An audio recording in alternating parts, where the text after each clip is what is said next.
నిజంగా ఎంత దుర్మార్గంగా మాట్లాడుతున్నారంటే ఇప్పటి వరకు దేశంలో బీసీ కులగణన 1931 తర్వాత పాపుల ఏది సోషియో ఎకనామిక్ సంబంధించి బ్రిటిష్ కాలంలోనే జరిగింది. ఆ తర్వాత అఫీషియల్గా అథెంటిక్గా ఉన్న కులగణన ఏదైనా జరిగిందంటే ఇప్పుడే జరిగింది. అది ఇల్లు పోయి సర్వే చేసిర్రు. మరి గవర్నమెంట్ అధికారులను పంపించి సర్వేలు చేయించడం ఏడ తగ్గింది.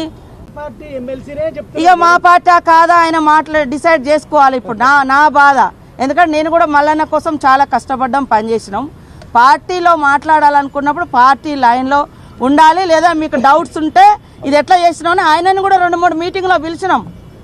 నేనే కదా పంచాయతీరాజ్ శాఖ మినిస్టర్గా ఉన్నప్పుడు కూడా ఉండిగా ఆయనను కూడా 2-3 మీటింగ్లకు వచ్చిండు. మా వీడియో మీకు నచ్చినట్లయితే please like, share and subscribe.